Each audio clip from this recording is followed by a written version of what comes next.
जब आप भविष्य पुराण पढ़ेंगे तो हमें ये मिलता है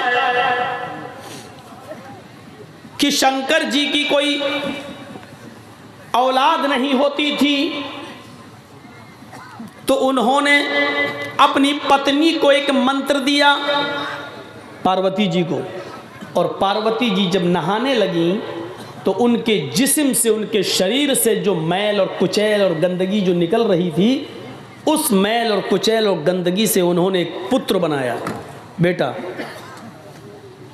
और उसका नाम रख दिया गणेश। गणेश को तलवार लेकर दरवाजे पे खड़ा कर दिया, किसी को अंदर मत आने देना, मैं नहा रही हूं, मैं स्नान कर रही हूं।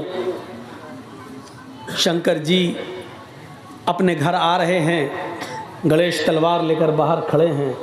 गणेश को ये नहीं मालूम कि ये मेरा बाप है, और शंकर को ये नहीं मालूम कि ये मेरा पुत्र है। शंकर अंदर जाने लगे। गणेश ने कहा, कहाँ जा रहे हो? शंकर जी ने कहा, वाह, घर मेरा, मुझसे पूछ रहा कहाँ जा रहे हो? मेरी बिल्ली मुझी को म्याऊं? गणेश जी बोले कि मेरी माँ ने कहा है कि किसी को अंदर मत आने देना। मैंने वचन दिया है कि कोई भी अंदर नहीं जा सकता है, मैं अपनी जान दे दूंगा, लेकिन वचन बेकार नहीं करूंगा। शंकर जी ने तलवार उठाई और कहा, मुझे मेरे घर में जाने से रोक रहा है? पार्वती कौन है तुम्हारी?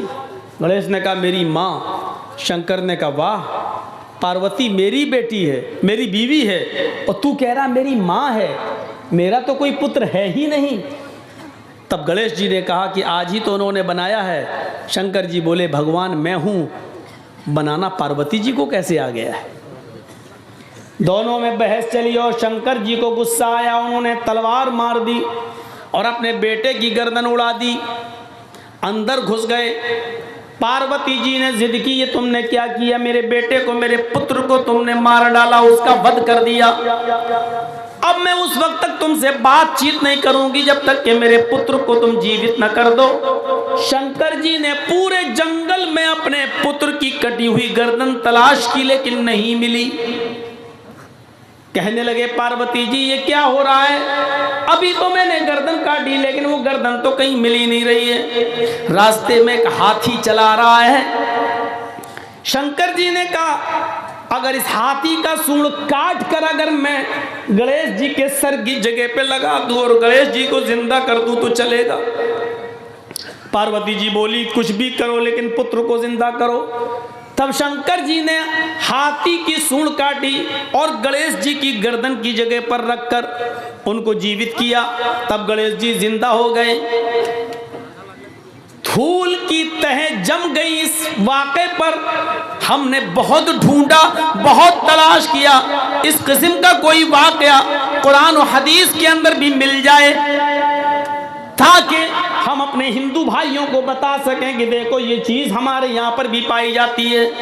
लेकिन हूबहू तो नहीं मिला, लेकिन उससे मिलता जुलता एक वाक़या मिल जाता है कि इब्राहीम अलैहिस्सलाम की सालों साल कोई औलाद पैदा नहीं हुई। वो दुआ मांगते थे, रब्बे हबली मिनस सालिहीन, अल्लाह मुझे सालेह बेटा दे, अल्लाह मुझे नेक बेटा दे। 99 साल की उम्र में, 86 साल की उम्र में अल्लाह ने उनकी दुआ सुनी और उनको एक बेटा दिया, नाम रखा इस्माइल। जब वो बेटा 13 साल का हो गया तो इब्राहीम अलैहिस्सलाम ने ख्वाब में देखा, सपने में, कि मैं अपने बेटे को ज़िबा कर रहा हूँ और अल्लाह मुझसे मेरे बेटे की कुर्बानी मांग रहा है। तब अपने बेटे से उसका इजहार किया, बेटा तैयार हो गया। हजरत इब्राहीम यूं कहते हैं अपने बेटे से, या बुनैया इन्नी अरा फिल मनामी अन्नी अज़बहुका फंजुर माज़ा तरा। मेरे लगते जिगर, मेरे बेटे, मैंने आज की रात ख्वाब देखा है कि मैं अपने हाथ से अपने बेटे को ज़िबा कर रहा हूँ, अपने बेटे को काट रहा हूँ। यानी अल्लाह मुझसे तुम्हारी कुर्बानी मांग रहा है, तुम्हारा क्या इरादा है? फंजुर माज़ा तरा, तुम्हारी राय क्या है? इस्माइल अलैहिस्सलाम ने फौरन जवाब दिया, या अबति फ़अल मा तुमर सतजिदुनी इंशाअल्लाहु मिनस साबिरीन। अब्बू जान, आपको आपके रब ने जो हुक्म दिया है उस काम को आप कर डालिए, इंशाअल्लाह आप सब्र करने वालों में से होंगे, इंशाअल्लाह आप सब्र करने वालों में से होंगे। तब इब्राहिम ने अपने बेटे इस्माइल को पेशानी के बल जमीन पर लिटा दिया और तेज छुरी बेटे की गर्दन पर चलाने लगे। लेकिन अल्लाह रब्बुल आलमीन का उधर हुक्म हुआ, बस नहीं, आए छुरी तू अपना काम नहीं करेगी। इब्राहिम अपना काम कर रहे हैं, छुरी को हुक्म हो गया तू चलेगी नहीं। आवाज आई, बस बंद करो इब्राहिम, क़द सद्दक़्त रुया इन्ना कज़ालिक नजज़िल मुहसिनीन। बस करो, तुमने अपने ख्वाब को सच्चा कर दिखाया और मैं नेक लोगों को इसी तरीके का बदला दिया करता हूँ। फिर अल्लाह ताला ने जन्नत से एक दुम्बा भेजा और वो इस्माइल की जगह पर दुम्बा ज़िबा कर दिया गया। मेरे भाइयों, यहाँ शंकर ने गणेश की गर्दन उड़ाई, यहाँ इब्राहिम ने इस्माइल की गर्दन पर छुरी चलाई। वहाँ गणेश कट गए, यहाँ इस्माइल कटे नहीं। वहाँ गणेश को जिंदा रखने के लिए हाथी काटा गया, यहाँ इस्माइल की जगह पर दुम्बा आया है। कितनी धूल जम गई किताबों पर और जमाने गुजरते गए। इस वाक़े को जब हम इस हकीकत की रोशनी में जब तलाश करते हैं तो पता चलता है कि किसी न किसी शक्ल में ये वाक़या कुरान और हदीस की किताबों में मौजूद है। जिसको ये शंकर कह रहे हैं, हो सकता है हमारे यहाँ वही इब्राहिम अलैहिस्सलाम हो, और जिसको ये गणेश कह रहे हो सकता है हम उन्हीं को इस्माइल अलैहिस्सलाम मानते हों, और जिसको ये पार्वती मानते हैं हो सकता है कि हमारे यहाँ वही हाजरा हो। लेकिन हो सकता है के साथ क्लियर हम भी नहीं कर सकते। इन चीज़ों के सामने देखिए तो पता चलता है कि हकीकत क्या है। ये धूल कौन साफ करेगा? जो किताबों के जरिए चढ़ चुकी है। घर साफ करते हो, कपड़े साफ करते हो, बर्तन साफ करते हो, किताबों पर जो खुराफातों की धूल जम गई है उसे कौन साफ करेगा? अल्लाह ने तुम्हें एक फिल्टर दिया है, साफ करने की चीज दी है, पाउडर दिया है, और वो है कुरान करीम। इस कुरान करीम की कसौटी पर रखकर उस धूल को साफ कीजिए। हर चीज चमकती हुई सोने की तरह आपके सामने क्लियर होती चली जाएगी। इस्लाम की बुनियाद जिन 5 चीज़ों पर है, हिंदू धर्म की बुनियाद भी उन्हीं 5 चीज़ों पर टिकी हुई है।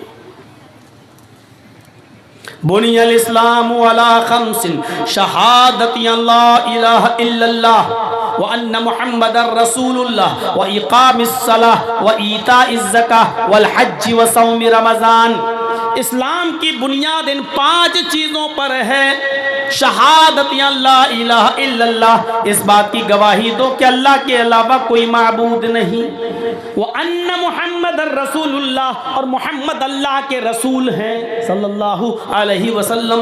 व इकामिस सलाह, और नमाज कायम करो। व ईताइज ज़का, और ज़कात अदा करो। वल हज, और हज करो। व सौम रमज़ान, और रमज़ानुल मुबारक के पूरे महीने के रोजे रखो। ये इस्लाम की बुनियाद है। इस्लाम की बुनियाद जिन 5 चीजों पर है, महाभारत उसी को यूं कहती है, सनातन धर्मम पंचम वस्तु अस्ति प्रथमा वस्तु एकम ब्रह्मा द्वितीय नास्ति नास्ति किंचन द्वितीय वस्तु षष्ठां कर्तव्या तृतीय वस्तु दानम दीक्षिता चतुर्थ वस्तु वरधारी पंचम वस्तु तीर्थ यात्रा कर्तव्या। यही सनातन धर्म की बुनियाद बताई गई। कृष्ण जी कह रहे हैं अर्जुन, सनातन धर्म 5 चीजों का नाम है। सनातन धर्म 5 चीजों का नाम है। प्रथमा वस्तु, पहली चीज, एकम ब्रह्मा द्वितीय नास्ति नास्ति किंचन, एक ही ब्रह्मा है, दूसरा नहीं, नेह बिल्कुल नहीं, नाना कतई नहीं, किंचन जरा सा भी नहीं। कृष्ण जी अर्जुन से कह रहे हैं एक ही ब्रह्मांड का रचयिता और रचनाकार है, एक ही ब्रह्मा है, एक ही इस दुनिया का बनाने वाला क्रिएटर ऑफ यूनिवर्स एक ही है, द्वितीय नास्ते दूसरा नहीं। इस विश्व का निर्माण करता एक ही है, इस विश्व का बनाने वाला एक ही है, इस महान जगत का स्वामी एक ही है, द्वितीय नास्ते दूसरा नहीं। ने बिल्कुल नहीं, ना ना कतई नहीं, हरगिज नहीं, किंचन जरा सा भी नहीं। ये कृष्ण जी अर्जुन से कह रहे हैं। मोहम्मद रसूलुल्लाह क्या कह रहे हैं? शहादती अल्लाह इलाहा इल्लल्लाह, अल्लाह के अलावा कोई माबूद नहीं। द्वितीय वस्तु साष्टांग कर्तव्य, दूसरी चीज है अर्जुन साष्टांग करो। साष्टांग ये बड़ा अजीब जुमला है। हिंदू लोग आज भी साष्टांग करते हैं, लेकिन उनको खुद नहीं पता ये साष्टांग करते हैं कि 20 टांग करते हैं। सा अष्ट अंग, इसको जब मिलाया जाएगा तो पढ़ा जाएगा साष्टांग। अष्ट के माना संस्कृत में होते हैं 8, सा अष्ट। अब मिलाइए तो पढ़ेंगे साष्ट, सा अष्ट यानी साष्ट, 8 के साथ, 8 के साथ अंग, सा अष्ट अंग, साष्टांग 8 अंगों के साथ धरती पर रखकर, 8 अंगों को धरती पर रखकर ईश्वर को प्रसन्न करो। 8 अंग जमीन पर रख के कोई बताए? 8 अंग सिर्फ सजदे में होंगे बस, कोई और दूसरी शक्ल है ही नहीं। सजदे में आप जाइए, माथा और नाक कितना है? 2 हाथ कितना? 4, और दोनों घुटना कितना हुआ? 6, और दोनों पैर 8। सा अष्ट अंग। कृष्ण जी कह रहे अर्जुन साष्टांग करो यानी सजदा करो, और खुल के कह दूं नमाज पढ़ो। पहली चीज, इस ब्रह्मांड का रचयिता और रचनाकार एक है, दूसरा नहीं। यानी एक ही अल्लाह इबादत के लायक है, दूसरा नहीं। दूसरी चीज साष्टांग, 8 अंग यानी सजदा करो। आज भी बड़े बड़े जहाँ गंगा है, बनारस में आ जाइए, इलाहाबाद में आ जाइए, हरिद्वार चले जाइए, पंडित लोग साष्टांग करते, पूरा ऐसे लेट जाएंगे पट। एक दो पंडितों से मैंने पूछा भी था ये क्या कर रहे हो? कहते साष्टांग। मैंने कहा साष्टांग है कि 20 टांग? अंग गिनो कितने हैं? तो कहने लगे फिर साष्टांग क्या हुआ? फिर मैंने बताया कि लहट तुम तो अपने जैसी कहोगे। हक बात तस्लीम कर लेना हर किसी के बस की बात नहीं है, जो जल्दी कबूल कर ले। तुम अपनी मीनिंग से देखो, सा अष्ट अंग, साष्टांग का मतलब ही होता है 8 अंगों के साथ, और 8 अंग सिर्फ सजदे के अंदर होते हैं। तृतीय यहां क्या कहा? इकामिस सलाह, नमाज पढ़ो। तीसरी चीज इस्लाम ने क्या कही? ज़कात दो, व ईता इस ज़कात दो। और यहां कृष्ण जी क्या कह रहे हैं? अर्जुन दानम दीक्षता, दान दो, दान खैरात करो। यहां ज़कात, वहां खैरात। चतुर्थ वस्तु व्रतधारी, चौथी चीज व्रत, उपास, रोजा। यहां चौथी चीज वसौमी रमजान, रमजान के पूरे महीने का रोजा। वल हज, यहां 5वीं चीज हज, वहां तीर्थ यात्रा कर्तव्य। तीर्थ यात्रा करो किसी पवित्र शहर में,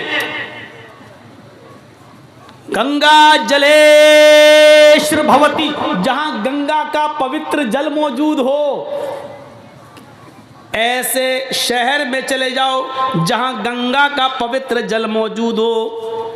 हाँ, आगे का मतलब बड़ा अजीब है, वो समझना पड़ेगा। स्नान कर्तव्य, उसमें डुबकी लगाओ ताकि तुम्हारे पाप मिट जाएं। ये चीज समझने की है। कृष्ण जी कह रहे हैं 5वीं चीज तीर्थ यात्रा करो, यानी अपना शहर छोड़कर किसी पवित्र शहर चले जाओ, गंगा जलेश्वर भवती, जहां गंगा का पवित्र जल मौजूद हो। स्नानम कर्तव्य, उसमें स्नान कर लो। इसी वजह से हिंदू भाई गंगा में डुबकी लगाते हैं ताकि पाप मिट जाएं। चाहे कितने गुनाहगार हो, डुबकी लगाओ, पाप धुल गए।